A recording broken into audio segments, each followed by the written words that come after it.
Para mitra kaum dangu kumadaramang sadayana, alhamdulillah mangjaya hibar pangnuati para wargi, tiasa mancen tugas teras kenanca dongeng nuka tunda, carios nyambung judulna nyata kasarung kasayang maung, ye dongeng karangan kileksa dina bagian ka 45 para mitra sadaya.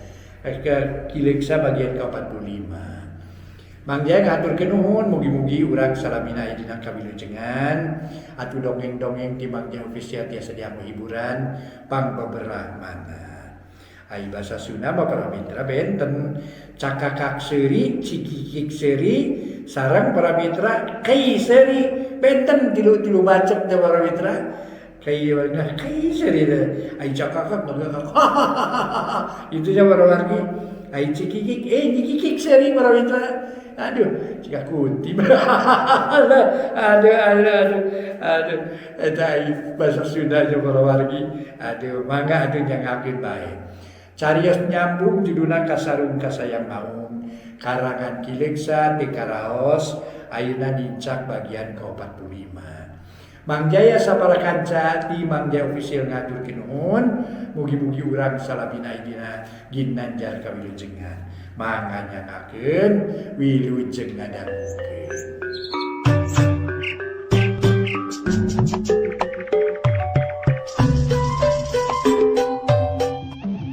Para mitra anu mulia wilujeng ngadangukeun di dongeng enteng judulna nyaeta Kasarung Kasayang Maung karya Kileksa. Dongeng enteng parantos dugi kanalika Mang Itok sareng Mang Haris nuju aya di perjalanan anu bade nuju ka nagara Lanak nyata bade nepangan Ki Juralit. Mangga urang teraskeun wilujeng ngadangukeun. Harita teh para mitra sadaya dina kaayaan bari ngabrang-brangkeun kacape, Mang Itok nanya ka Mang Haris ngeunaan kajadian-kajadian anu tumiba di lemur Cikarancang. Samali harita Mang Itok make nanyakeun jin jarang keneng segala rupa. Anu dijawab kieu ku Bang Haris teh, "Bukan tenan aya mah. Nanging teu kantos lebet ka lemur margi sadongkapna sim kuring. Jalmi-jalmi nu kaetang jag-jag mah sadayana ge ngiring pager bitis di sisi lembur. Bari nyarana kobor. Kalayan eta pager bitis diluluguan ku Aki Somad. Ya alhamdulillah nun. Jin jereng keneng teh. Mung ka kuping sorana wungkul di luareun lembur. Nanging ari keungna mah luar biasa. Dikatulungan pisan keungna mah. Margi harita teh teu pupuguh jo aya gelebug angin tarik naker. Katami-tami sora anjing babaung menireang patemalan. Kitu kajenderan wengi tadi teh. Cek Mang Haris bari ngarampaan punukna lantaran harita ngadadak bulu punuk sing puriding. Sarta jin jereng keneng kacipta deui dina kongkolak panona terus Mang Haris luak liuk bari ngaleper sok sieun di eta leuweung oge aya jin. Memang kitu perbawa siluman Mamang Haris. Mata keung jeung mata sieun. Malah lamun kebenaran urang lumpat sok hayang ngaheulakeun bujur jeung tibatan beungeut mah. Tapi lamun urang geus nyaho kana ilmu siluman mah, moal mata sieun ngadengi anjing babaung teh. Ngan teu gampang hayang boga ilmu kitu teh. Yah, gancangan leumpangna ngareh tepi. Cek Mang Itok bari miceun rang-rang kai nu ngahalangan jajalaneun. Ari Mang Haris teu nemalan harita teh kalah kaleumpang bae di gancangan nuturkeun Mang Itok nu geus rada jauh. Pubuhan Mang Itok mah karesepna lunta ka leuweung bari moro dina lumakuna. Meni norolong sanajan leumpang di leuweung ge, sedeng Mang Haris mah teu pati apaleun leumpang di leuweung. Nu matak teu matak heran lamun mindeng tingaleun leumpangna. Ari bari ngobrol mah teu karasa capek leumpang. Malah harita Mang Haris jeung Mang Itok geus tarepi ka palebah liang Lanak urut Mang Itok asup waktu barang mimiti. Sanggeus aya di hareupeun liang Lanak pok Mang Itok nyarita ka Mang Haris. "Mang Haris, urang geus tepi ka wates negara Lanak anu ku urang rek didatangan. Tah kulantaran kitu urang kudu siap-siap heula sangkan teu loba gogoda. Kancing baju pageuhan, ikat sirah pageuhan lantaran urang bakal mapai liang leutik. Nyoren bedog ulah dina cangkeng bisi dikait kana batu. Tapi kudu dina tongong. Talian kana dada bisa yang kiih. bisa engki maki heula supaya laluasa lantaran engke mah moal manggih kakus. Sok siap-siap Mang Haris. Cek Mang Itok bari terus manehna ngajauhan Mang Haris. Sanggeus rada anggang si Itok cer atuh micin nyaeta kahampangan nu geus teu aya gunana geus kitu mah terus singkil meresan papakean jeung sagarupa nu perlu diberesan. Kitu deui Mang Haris nurutan kana sagala papatah Mang Itok. Tapi ti loba carita Mang Haris mah sanggeus beres ngajalankeun papatah ti Mang Itok, terus Mang Haris ngajanteng nangtung bari ngadaguan parentah. Teu lila pok Mang Itok nyarita. Tah ina geus tepi kana waktuna pikeun urang asup liang. Kumaha Mang Haris geus siap? Cek Mang Itok bari neuteup ka Mang Haris. Parantos. Manggalah kedah kumaha saterasna. Sim kuring teh, cek Mang Haris bari ngarampaan pakeanana bisi aya kurang saged. Pok Mang Itok nyarita mere komano ka Mang Haris. Oh, syukur geus siap Mang Haris. Ieu urang asup ayeuna keneh. Cek Mang Itok bari terus ngadeuketan kana liang lanak. Sarta terus ngoronong asup kana liang. Teu ngareret deui ka Mang Haris. Atuh Mang Haris ge teu talangke gancang nuturkeun asup kana liang lanak. Sarua ngoronong kawas Mang Itok. Beuki jero kaayaan beuki poek jeung mimiti ka ambe bau hangru. Cigana bae bau lanak atawa cikiihna. Tapi sanajan kitu Mang Haris teu loba carita jongjon bae ngoronang nuturkeun ka Mang Itok beuki lila beuki jero tungtungna blang. Yang lanak teh ngagedean malah ayeuna Mang Itok jeung Mang Haris. Bisa dongko teu lila berai kaayaan liang lanak teh caang sarta jadi lalega. Jung Mang Itok nangtung malah Mang Haris ge nurutan nangtung bari narik napas panjang. Ari Mang Itok pok nyarita. Mang Haris, urang geus aya di jero nagara lanak, sartanya ieu pisan daerah kakawasaan Ki Juralit. Ngan samemeh urang neruskeun perjalanan kuring rek amanat heula ka Mang Haris. Lamun engke mangi barang-barang nu katimang aneh, omat ulah rek tatanya. Sabisa-bisa catet we dina hate pikeun oleh-oleh lamun urang rek balik ka lembur. Ari nyarita mah meunang, tapi ulah sote loba batanya. Sakitu amanat ti kuring. Cek Mang Itok bari neuteup ka Mang Haris anu keur ngajanteng ngabandungan caritaan Mang Itok. Mangga ku abdi bade diperatoskeun pisan nun. Nya bener kitulah. Ieu urang maju deui. Cek Mang Itok bari terus nuluykeun perjalanan. Gancang Mang Haris ge nuturkeun ngiclik pandeuri. Jalan nu disorang beuki lila beuki gede. Malah kaayaan dari caang lir ti beurang. Tapi aneh di dinya mah teu katempo aya cahaya panon poe. Hawa nu karasa tiis kawas hapawa pagunungan.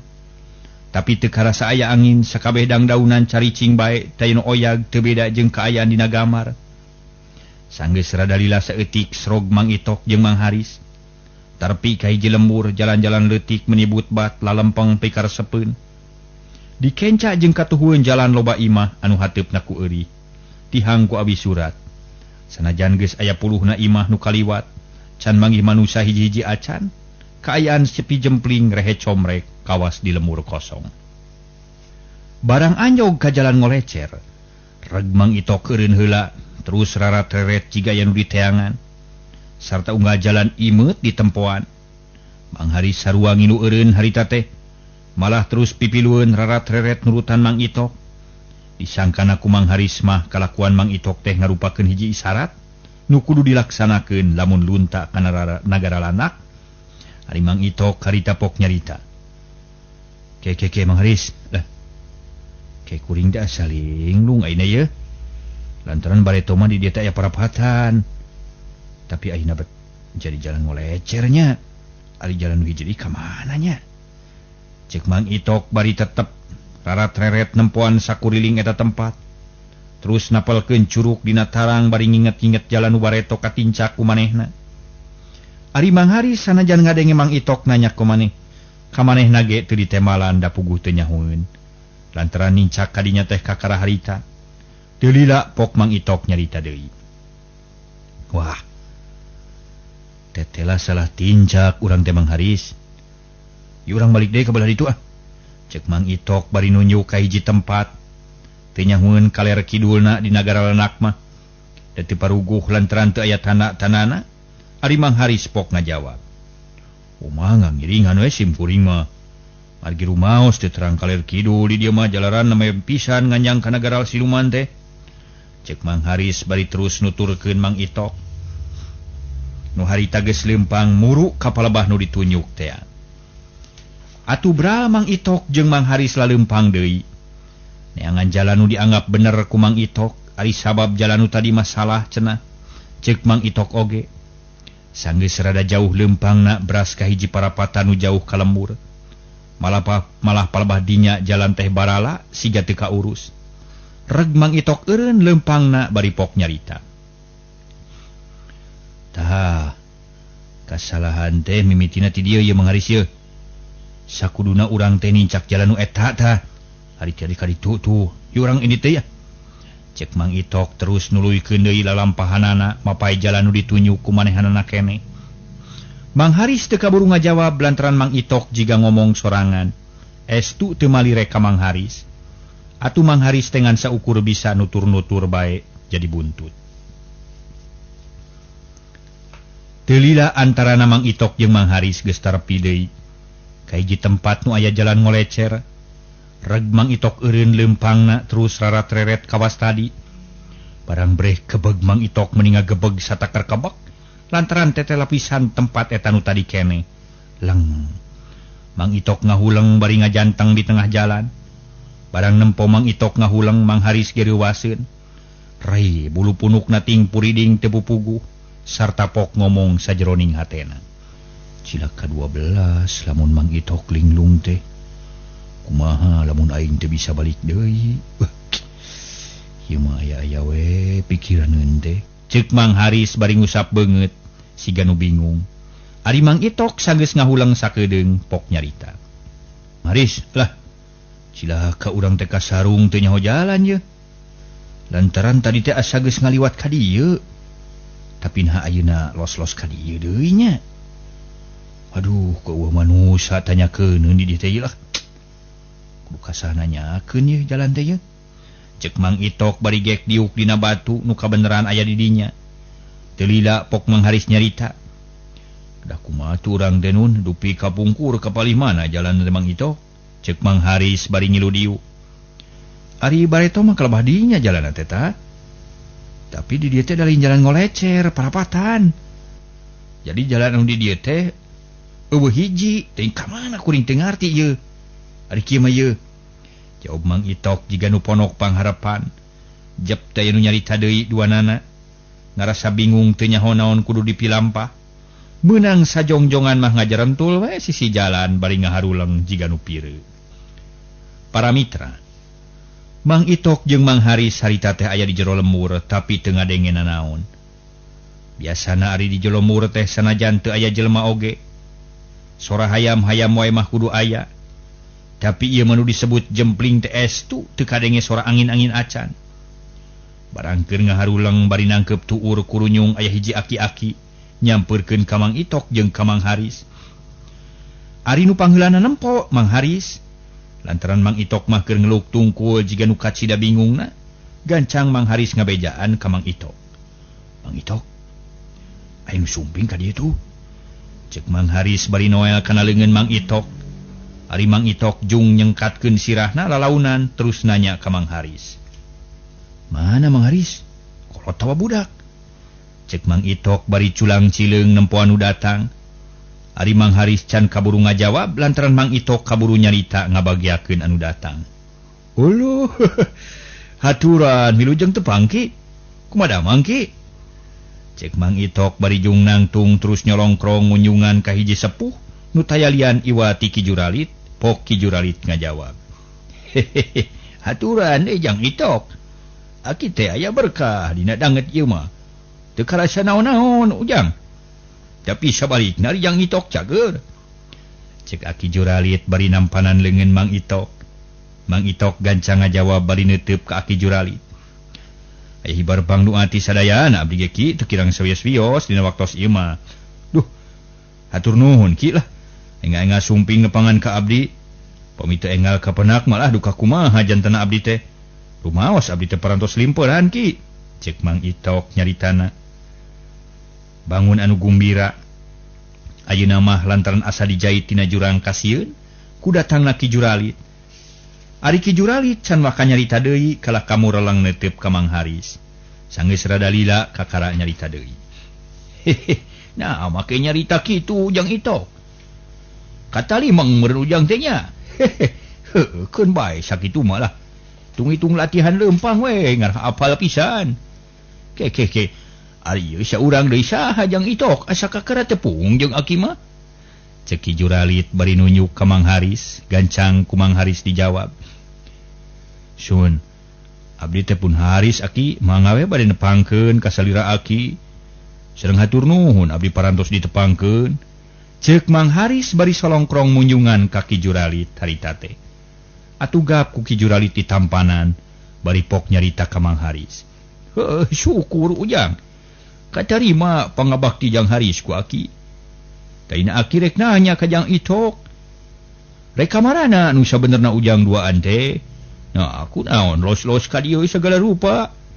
Cek Ki Juralit bari neuteup ka Mang Itok jeung ka Mang Haris. Ki, abdi teh ngahaja pisan sejana pangan ka aki. Cek Mang Itok bari malik neuteup ka Ki Juralit. Oh kitunya. Syukur ari rek nepungan ka aki mah. Ayo di imah ngobrolna ulah di jalan pamali. Mang Aki nyiringan abdi mah. Jawab Mang Itok bari terus nuturkeun Ki Juralit nu harita geus ngaleos ningalkeun eta tempat. Kitu deui Mang Haris sarua nuturkeun ka Ki Juralit. Heuleut sawatara waktu srog ka imah Ki Juralit. Kalacat Ki Juralit ungah. Terus dituturkeun ku Mang Itok jeung Mang Haris. Kalayan teu kudu dititah sarerea guk-gek dariuk dina samak nu dijieun tina kulit kidang.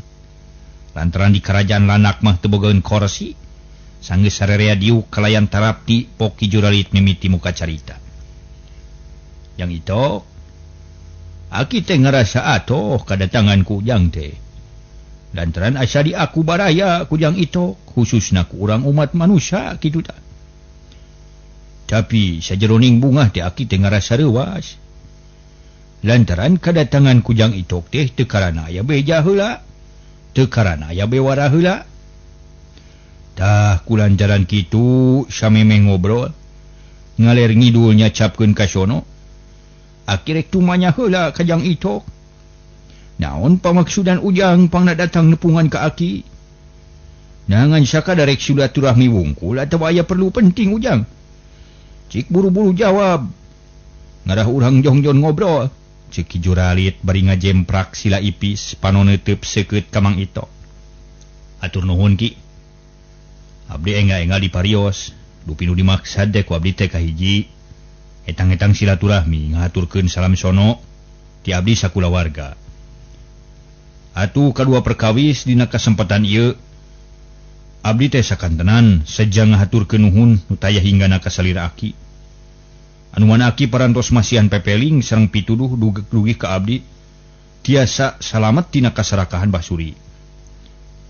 Salajeng nu katilu abdi teh ngahaja pisan nepangan ka aki rehna dina danget ieu. Abdi teh gaduh hiji kararepet nu teu kinten matak bingungna.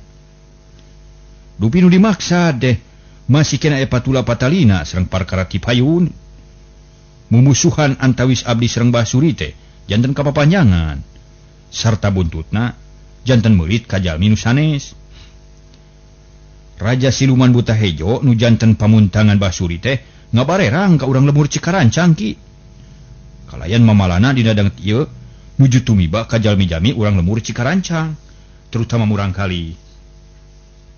Tah sakitu nu janten emutan abdi teh Ki.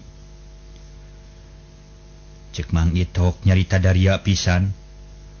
Bari mendeko sila nyang hareupan ka Ki Juralit. Ari aya pangabutuh Mamang Itok teh dina nyaritana tara dicampuran ku heureuy atawa banyol. Ki Juralit meuningah huleng ngadenge caritaan Mang Itok kitu. Meunang sajongjongan mah Ki Juralit teh can waka nyarita. Manehna ngahuleng siga nu aya nu dipikiran. Lantaran kaciri tarangna kerung jeung halisna rada ngariut.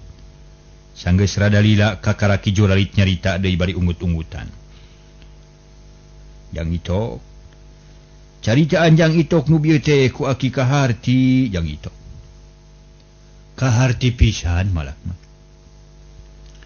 malah ku aki geus kasawang jeung geus katempo dina implengan aki. Yenjang itok teh keur ngeupul hiji buah.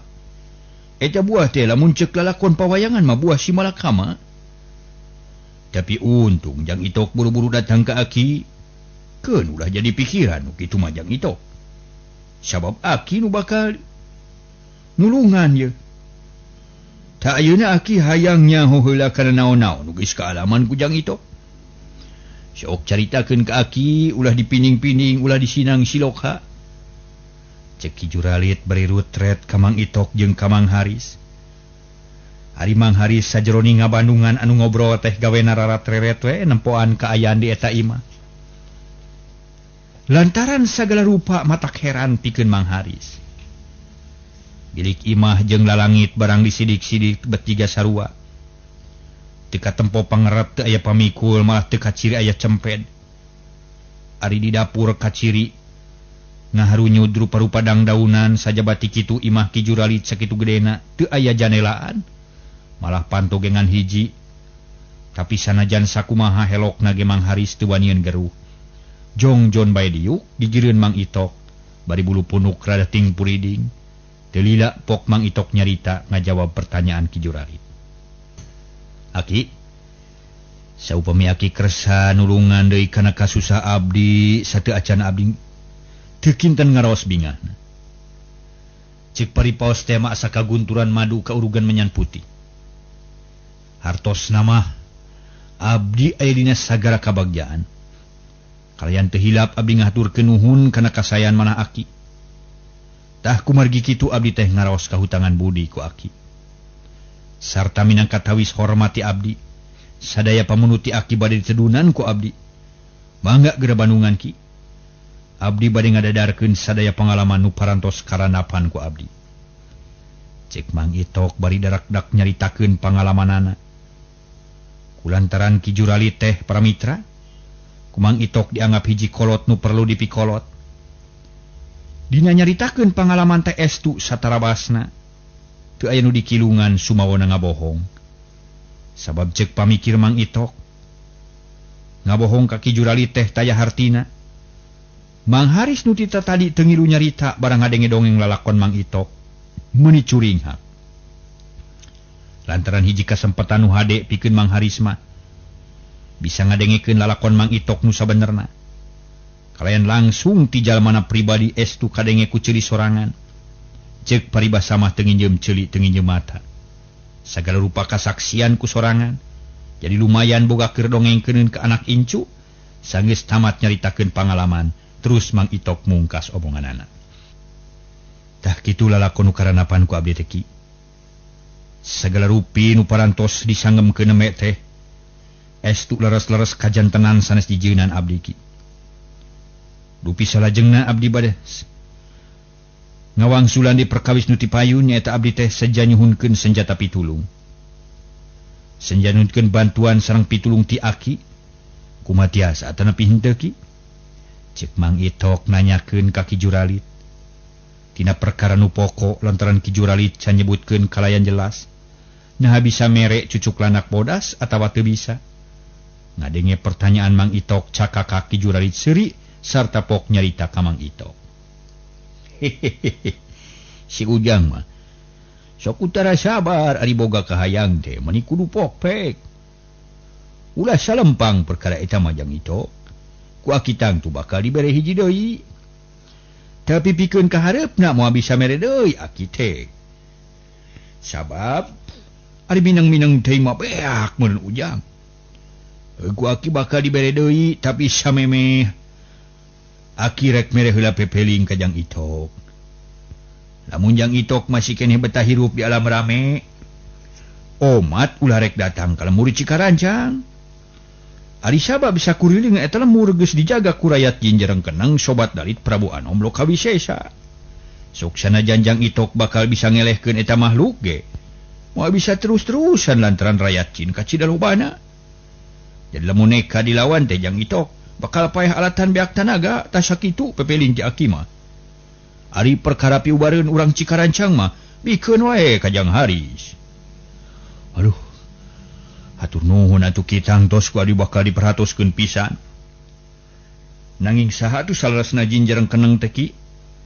Naon margina pangnajan tengah hiji sareng siluman buta. Apaan jin mah boga negara sorangan Ki? Cek Mang Itok nyoba-nyoba nanyakeun perkara jin jarang keneng. Lantaran manehna ge kungsi adu hareupan jeung bangsa nu kitu, pok Ki Juralit ngajawab.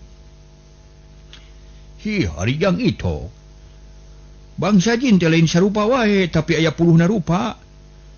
Contohna jin Iprit, jin hidung, aya jin bodas, aya jin jarangkung gede, jeung aya jin leutik. Unggal bolongan boga negara jeung raja sewang-sewangan. Saunggal raja jin, sok aya sobat jeung bangsa siluman nu sejen. Atawa anu jadi patalukan sabada perang tanding antara raja jeung raja kitu tah. Dari jin jarang keneng teh patalukan raja siluman buta. Waina jadi sobat dari lantaran karesepna sarua sok ngeureuyaan bangsa manusia. Kitu teh Jang Itok. Cek Ki Juralit bari ungeuk-ungeukan. Mang Itok nya kitu keneh jeung Mang Haris ngadadak jadi gehgeran. Terus nurutan ungeuk teu pupuguh nepi ka tarangna ampir diadu. Mang Aris nyaksian meuni teu kuat nahan piseurieun lantaran lucu nepok kalakuan Mang Itok jeung Ki Juralit. Tapi sakuat tanaga Mang Haris nahan piseurieun nepi ka nyeri di koro. Balas mengkek piseurieun. Ari Mang Itok harita teh pok nyarita deui. Kahartos atuh pamikitu mah Ki. Tapi naon margina bangsa jin teh disieunneun ku cucuk lanak bodas Ki. Padahal supaya diemut-emut mah apan langkung sakti bangsa jin. Ceuk Mang Itok nanya deui malah perkara cucuk lanak bodas teh ya. Ari maksud Mang Itok sangkan bisa neleuman ilmu para lanak nu leuwih jero. Barang ngadenge pertanyaan Mang Itok, Ki Juralit harita teh nyarita deui. Hi, Jang Itok mah jadi kapapanjangan geuning. Tapi nya teu naon heug gua kirek diterangkeun. Ari sabab nu pasti mah ki kitu nyaho, nganu perlu ku Jang Itok kanyahoan bangsa lanak mah lamun barang dahar teh tah samarangan. Artina mah tara samarangan barang dahar. Dina sapoe teh lamun can mangi 40 rupa mah can wakabali ka tempatna. Ari kadaharan nu geus biasa di dalahar nyaeta sabangsa ningdang daunan jeung tatangkalan. Perkara hiji-hijina dangdaunan jeung tatangkalan teu jadi soal nu penting mah. Unggal poe kudu mangi 40 rupa. Jadi lamun barang dahar bangsa lanak teh tara mak-mak mah kokomoan kawas nu kokoro mangih mulud. Tapi cukup usah uap sok sanajan ngan saukur sagede siki jaat. Asal kudu aya 40 rupa. Tah kulantaran kitu bangsa lanak mah tara aya nu gering. Lantaran dina dirina geus nyampak rupa-rupa ubar pikeun ngalawan sagala rupa panyakit. Kitu perkara para lanak mah. Ayeuna perkara jin sieunun ku cucuk lanak bodas. Ceuk pamikir aki mah teu aneh teh.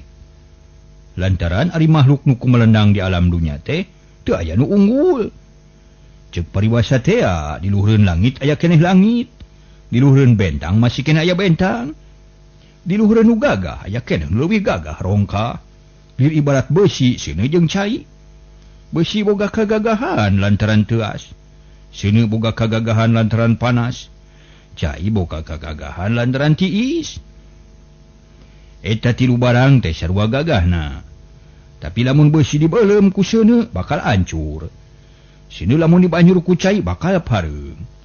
Sedeng cai bisa saat lamun kapanasan. Jadi tilu barang teh garagah tapi teu aya nu unggul. Lantaran tiluanana ge nu nyieunna teh ngan hiji. Tah, perkara jin jereng keneng ge kitu Jang Itok. Cek Ki Juralit nerangkeun perkara cucuk lanak bodas jeung jin. Atuh Mang Itok pok nyarita deui. Janten kitu nya Ki. Nuhun atuh Ki abdi parantos di pasihan terang perkawis eta. Taina abdi teh bade tumaros perkawis cucuk lanak bodas nu bade diangolandong teh. Kumaha cara ngagunakeunana teh Aki? Wah. Ai perkara eta mah Aki ge teu nyaho Jang Itok. Pasrahkeun we ka nu mentana cara ngagunakeunna mah. Lantaran di Cikarancang teh geus aya hiji sepuh nu luhung. Malah sagala rupa ngaleuwihan para siluman jeung bangsa jin. Sigana pangabisa Aki teh teu satai kukueun pangabisa eta sepuh tah kitu Jang Itok. Nyemang atuki lah. Kahartos ku abdi ge upami kitu mah. Nanging punten wae abdi teh sanes kirang sono jalanan lanong ti aki teu kinten pada ngantos-ngantosna ku urang Cikarancang. Tak kumargi kitu abdi teh moal teh salami dumeuheus ka aki. Sareng eta lanong teh disuhunkeun ridho galihna supados kabantun ayeuna keneh ki. Cek Mang Itok ngawani-wani maneh nawar ka Ki Juralit. Lantaran lamun teu kitu bisi ngadeluk ngajak ngobrol nu teu pararugu. Mun itu sabar yang itu. Gatuh ku aki bakal dibahankeun ayeuna. Ke daguan heula sakedeungnya. Cek Ki Juralit bari terus nangtung sarta asup ka jero imahna. Pramitra sanes jero imah, jero kamar meureun. Mang Haris ente waleh ngabandungan kana caritaan Ki Juralit jeung Mang Itok. Mending ngarenghap narik napas panjang. Hatena ngerasa guliga. Barang ngadenge piubareun bakal bisa kabawa. Sabuat Ki Juralit asup ka jero imah pok Mang Itok nyarita ka Mang Haris. Mang Haris, wayahna cangkeul sakedeung mah nya. Lantaran ari aya pangabutuh mah urang teh kudu bisa meuli hate nu boga barang ngarah dibere. Lamun urang teh sabar mah jigana boro-boro dibere. Paling-paling bakal dititah balik bari jeung lengo. Ceuk Mang Itok bari ngareret ka Mang Haris. Teu sawios-wios lami geus Mang Itok lah. Wajar we atuh upami aya pangorbanan sakieu mah. Margi tos janten kabiasaan upami berjuang kedah wae pengorbanan. Komo ieu mah sakadar cangkeul wungkul. Jawab Mang Haris semu gumbira pisan lantaran pamaksudanana tangtu bakal hasil atuh pok Mang Itok nyarita deui. Wah syukur tuh Mang Haris lah. Keun lila seetik mah nya lah asal pamaksudan urang hasil we. Ngan cek Mang Itok nyaritana teu kebat lantaran kaburu Ki Juralit. Pok Ki Juralit nyarita deui. Kaburu aya Ki Juralit maksud teh. Yang Itok ayeuna geus tepi kana waktu ningang kana mangsa aki kudu masrahkeun ieu barang. Pek masrahkeun mudah-mudahan aya guna jeung mangfaatna pikeun kasalamatan umat manusia.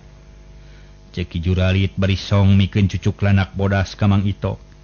Gancang ku Mang Itok ditampanan bari pok nyarita ka Ki Juralit. Mangga ku abdi katampi pisan Ki. Sareng teu hilap hatur nuhun kana kasayan manah aki. Atuh salajengna abdi teh moal lami ngadeuheusan ka aki. Ayeuna keneh abdi bade amit mungkur bade wangsul. Kubra ku aki didoakeun sangkan salamet di perjalanan sarta sing buru-buru tepi kanu dituju. Jawab Ki Juralit bari nampanan dampaleungeun Mang Itok anu nyolongkrong ngajak sasalaman. Malah Mang Haris ge sarua munjungan heula ka Ki Juralit. Sanggeus pamitan bral Mang Haris jeung Mang Itok arinit ninggalkeun Ki Juralit. Para mitra, teu kacaturkeun kumaha di jalana. Harita Mang Itok jeung Mang Haris geus araya di luareun liang lanak. Terus duanana ngaleprukan sirahna nu pinuh ku taneuh urut kokoronongan. Dina liang lanak teu lila pok Mang Itok nyarita ka Mang Haris.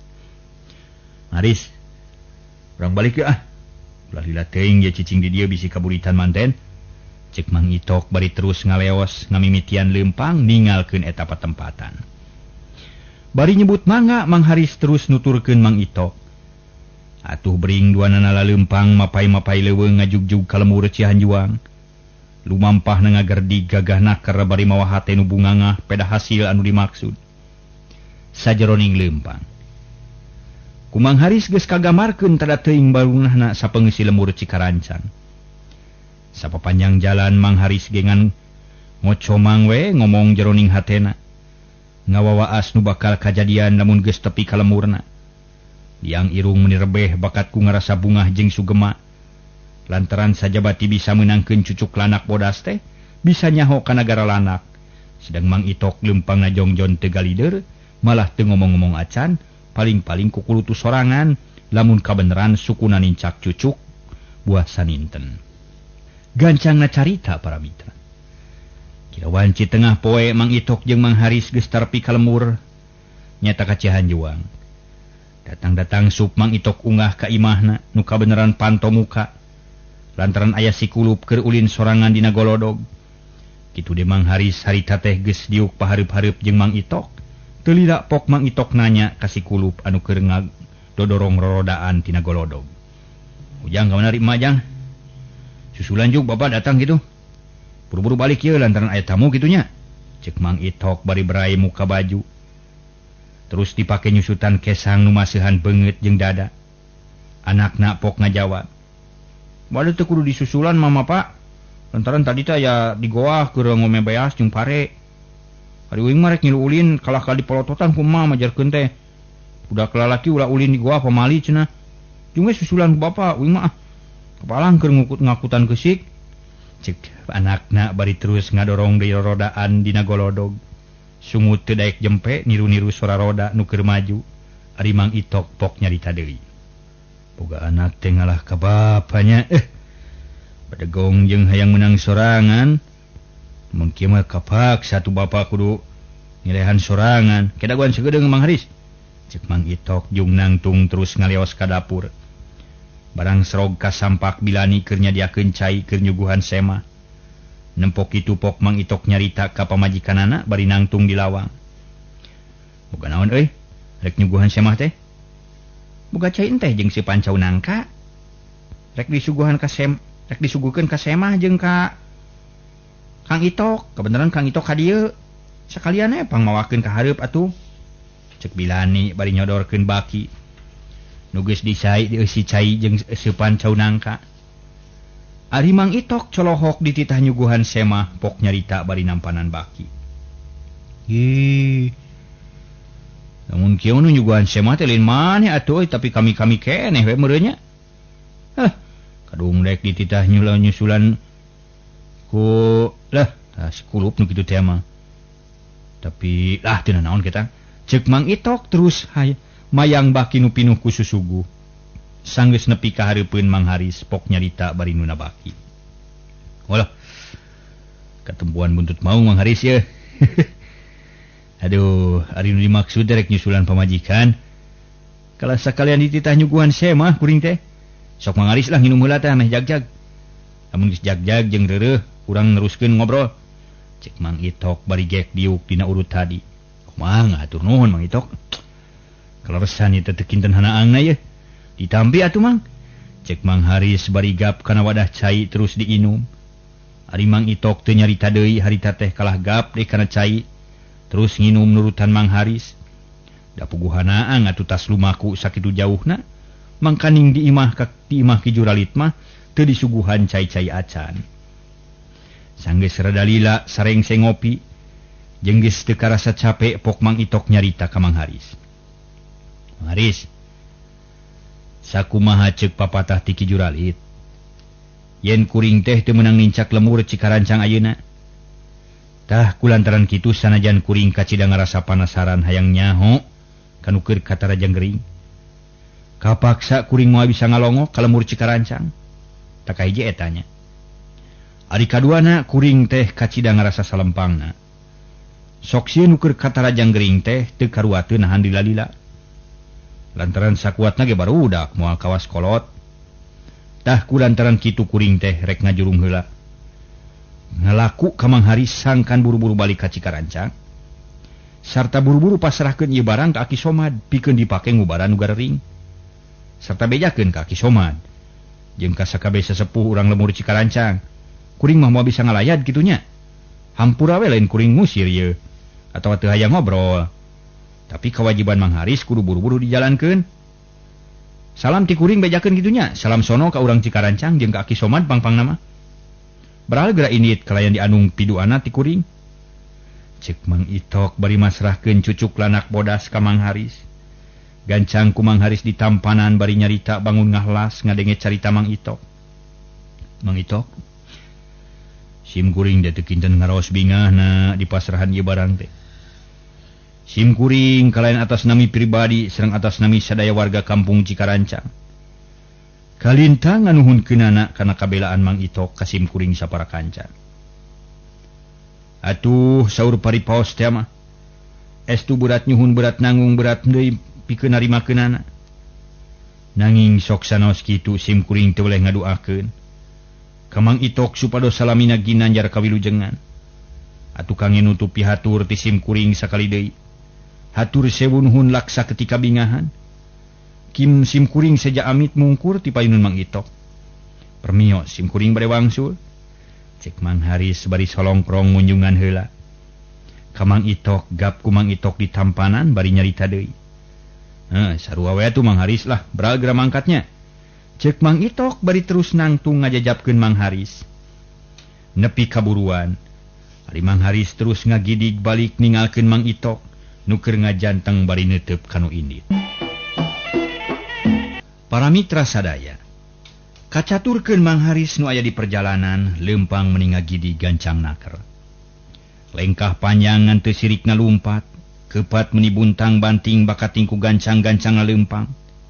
Tujuan nu ngagurat dina hatenangan hiji, nyata hayang buru-buru tepi ka lembur Cikarancan. Mang Haris geus teu sabar hayang buru-buru nempo deui anakna. Katut nu sejena, kumaha kaayaanana nah kawasasari atawa jagjag waringkas. Gancangna carita jauh teu burung cunuk anggang teu burung datang. Mang Haris harita geus tepi kana wates lembur Cikarancang. Barang gok tetela wates lembur teh masih keneh dijaga ku jalma-jalma nu marawa obor. Sanajan beurang sanggeus tepi ge, pok Mang Haris nanya ka salah saurang nu keur jaga. Jangur ki, ari Aki Soma da di mana ayeuna? Na di imah palebe atawa di imah kuring? Cek Mang Haris bari neuteub ka hiji jalma nu disebut Ukri ku Mang Haris. Teu lila pok eta jalma ngajawab, "Uluh, bagea Mang Haris?" "Kumaha hasil cucuk anak bodas teh, Mang?" Cek Ukri kalah ka Malik nanya ka Mang Haris. Sileng mah ditanya teh kalah Malik nanya. Kege bakal nyaho perkara eta mah. Ayeuna nu penting bejakeun heula. Di mana ayeuna Ki Somad? Na di imah palebe atawa di imah kuring?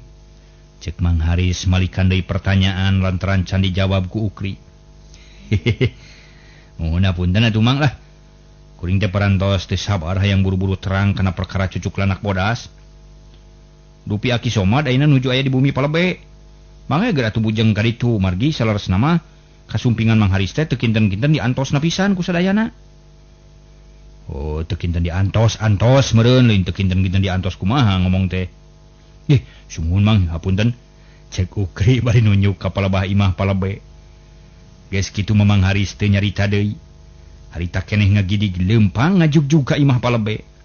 Ari Ukri jeung baturna nu kabeneran jaga di lebah dinya ngan saukur bisa silih reret bari ngajentul diuk. Teu lila para mitra sadaya serog Mang Haris tepi ka imah palebe. Barang serog oge, harita teh geus katempo ku Mang Haris. Di imah palebe teh para mitra loba jelema. Datang-datang gancang Mang Haris uluk salam menit tarik bakat ku hayang kadarengieun kuno araya di dinya. "Punten nun. Nu dari mah? Punten ye." Cek Mang Haris bari kalacat unggah kana golodog imah palebe. Hari nu araya di jero imah sararea ceruring hak. Ampir bareng ngareret ka palawah panto. Barang ret, breng sararea ampir bareng menyebut ngaran Mang Haris. Maris. Cenah meuni bereang panon kabeh nareuteub ka Mang Haris. Teu lila pok palebe ngabagiakeun. "Waduh, Mang Haris geuning. Mangga calik, Mang. Kumaha hasil pemaksudan urang teh?" Cek palebe bari neuteub ka Mang Haris, malah sararea ge paneuteupna ditujukeun ka Mang Haris. Saurang ge taya nu nyarita pada nunggu jawaban ti Mang Haris. Ari Mang Haris ge diuk digireun palebe bari pok ngajawab. "Aduh, aya hibar pangdua ti sadayana pamaksadan sim kuring. Hasil matak nyugemakeun. Mung hanyakal waktosna ka bujeng Seep." Para mitra, Seep waktos nadugi ka dieu bae heula para mitra enjing urang teraskeun deui permios.